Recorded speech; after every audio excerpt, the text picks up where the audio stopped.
அனைவருக்கும் வணக்கம். நான் doctor MS Usha Nandhini, Siddha physician, lotus women care hospital, இந்தியாவின் முதல் பெண்களுக்கான PCOS சித்த மருத்துவமனை, சாய்பாபா காலனி, கோயம்புத்தூர், KK நகர், சென்னை.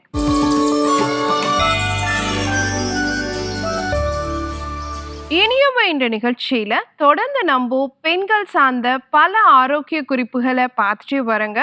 அந்த வகையில இன்னைக்கு நம்ம சொல்லக்கூடியது தொப்பை அப்படிங்கிறது இன்னைக்கு ஆண்களுக்கும் சரி பெண்களுக்கும் சரி கண்டிப்பா இருக்கு இல்லைங்களா? ஸோ சின்ன எவ்வளோ ஒல்லியா இருந்தாலும் அதுக்காக ஒரு சின்ன தொப்பை நம்ம கிட்ட இருக்க தான் செய்யுது. அந்த தொப்பையை குறைக்கக்கூடிய ஒரு 7 வழிகளை பத்தி தான் இன்னைக்கு நம்ம பார்க்க போறோம்.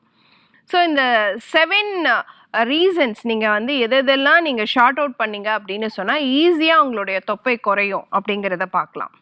ஸோ ஃபர்ஸ்ட் திங் பார்த்தீங்க அப்படின்னு சொன்னால் இரவு உணவு. இன்னைக்கு காலகட்டத்தில் இரவு உணவு 10 மணி 12 மணி ரொம்ப லேட்டாக சாப்பிட்றோம். அப்படி இல்லாமல் இரவு உணவை 7 மணிக்குள்ளே சாப்பிடணும். அதுவும் குறிப்பாக நிறைய கலோரி இருக்கக்கூடிய உணவுகள், அதாவது நம்ம நிறைய ஹெல்த்தியாக சாப்பிடணும்னு நினச்சி நிறைய சாப்பிட்றோம் இல்லையா? அந்த மாதிரி அதிகமான கலோரி இருக்கக்கூடிய உணவுகளை, அதிகமான சத்து இருக்கக்கூடிய உணவுகளை குறைஞ்சபட்சம் மத்தியானம் ஒரு 3 மணிக்குள்ளே நம்ம சாப்பிட்டு முடிச்சிடணும். அதுக்கு மேலே நம்ம ரொம்ப ஹெவியான மீல்ஸ் எடுக்கவே கூடாது. அப்படி இருந்தாதான் நம்ம ஹார்மோன் 3 ஹார்மோன் இருக்கு இல்லையா? Insulin, ghrelin, leptin. இது 3மே உங்கள் செரிமானத்துக்கு காரணமாக இருக்கக்கூடிய விஷயம், உங்களுக்கு பசிக்கு காரணமாக இருக்கக்கூடிய விஷயம், உங்கள் பசியை தூண்டக்கூடிய ஹார்மோனாக இருக்கக்கூடிய விஷயம், உங்களுக்கு போதுங்கிற உணர்வை கொடுக்கக்கூடிய விஷயம். இது எல்லாமே கட்டுப்பாட்டில் இருக்கும்.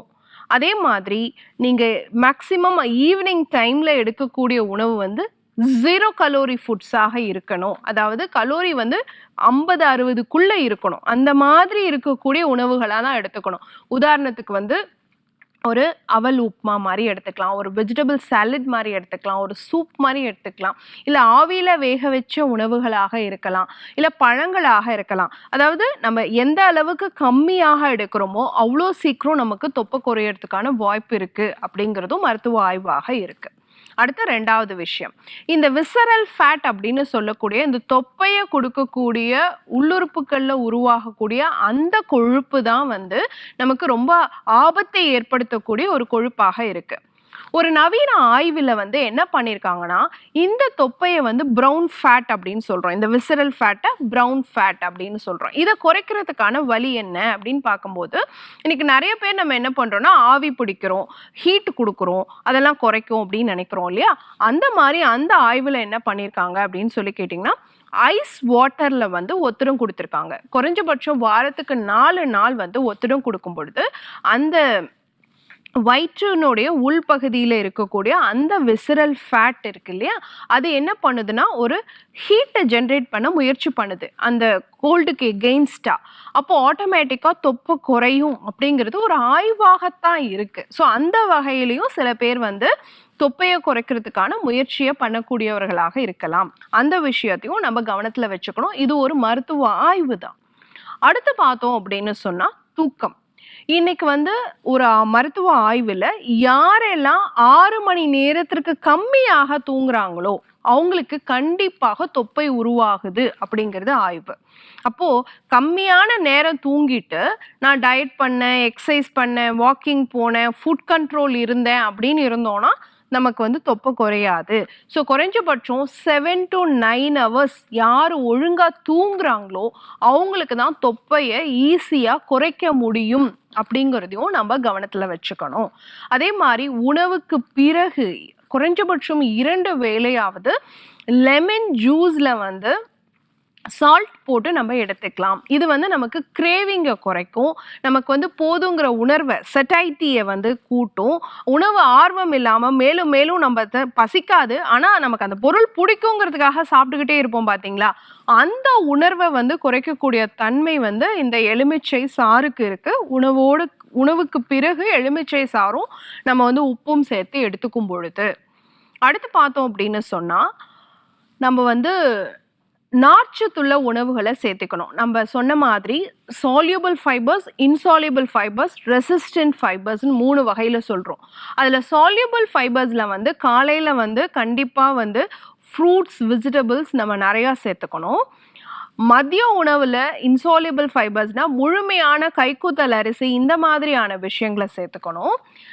இரவு உணவில் வந்து பார்த்தீங்கன்னா ரெசிஸ்டன்ட் ஸ்டார்ச் அப்படின்னு சொல்லக்கூடிய வகையில் ஏதாவது ஒரு தோலோடு கூடிய ஒரு சுண்டல் வகையை நம்ம சேர்த்துக்கணும்.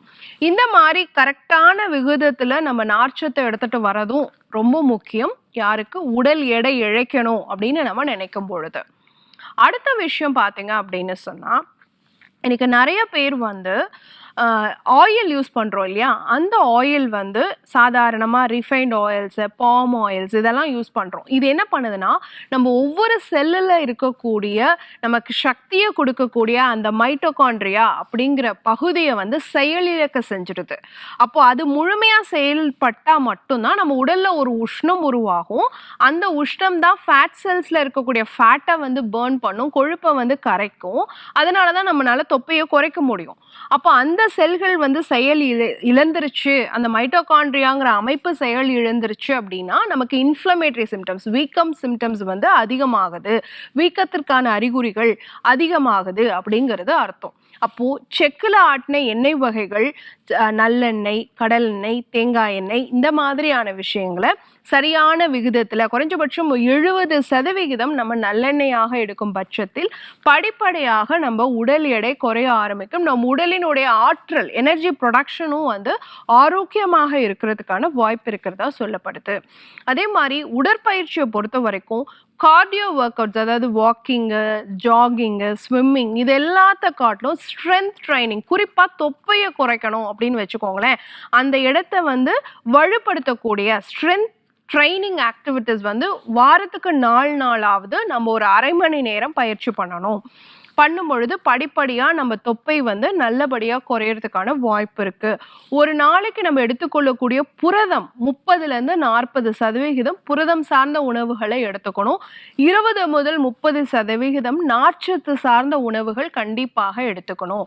ஸோ இதெல்லாம் படிப்படியாக நம்ம பயிற்சி பண்ணும் பொழுது கண்டிப்பாக ஆவி பிடிக்கிறதாக இருக்கட்டும், அல்லது அடிவயிற்றில் வந்து நம்ம குளிர்ந்த நீரை வைத்து நம்ம ஒத்திரம் கொடுக்கறது நம்ம உடலில் ஹீட் ஜென்ரேட் பண்ணுறதுக்காக இருக்கட்டும், நார்ச்சத்துள்ள உணவுகளை நம்ம அடிக்கடி சேர்த்துக்கிறதாக இருக்கட்டும், நல்ல வந்து செக்கில் ஆட்டின எண்ணெய் வகைகளை நம்ம எடுத்துக்கிட்டோம் அப்படின்னு சொல்கிறதாக இருக்கட்டும், ஸ்ட்ரென்த் ட்ரைனிங் பண்ணுறதாக இருக்கட்டும், புரதம் சார்ந்த உணவுகளை எடுத்துக்கிறது, நல்ல முறையில் நம்ம தூங்குறது, இது ஒவ்வொன்றுமே வந்து பார்த்தீங்கன்னா உங்கள் தொப்பையை குறைக்கிறதுக்கு ரொம்ப சப்போர்ட்டிவான விஷயங்களாக இருக்கும். இரவு உணவை வந்து நேரமாக சாப்பிட்றது அப்படிங்கிறதுமே வந்து பார்த்தீங்கன்னா கண்டிப்பாக தொப்பையை குறைக்கிறதுக்கு சப்போர்ட்டிவாக இருக்கும். ஸோ இந்த விஷயங்களெல்லாம் பயன்படுத்தி நம்ம கண்டிப்பாக தொப்பையை கட்டுப்பாட்டில் வச்சுக்க வேண்டியது முக்கியம். ஏன்னா இன்றைக்கி ஹார்மோனல் இம்பேலன்ஸ்னு நம்ம போனோம்னாலும் சரி, ஃபர்டிலிட்டி கம்ப்ளைண்ட்ஸ்னு நம்ம போனோம்னாலும் சரி, ரத்த சர்க்கரையோடைய அளவு குறைய மாட்டேங்குதுன்னு நம்ம போனோம் சரி,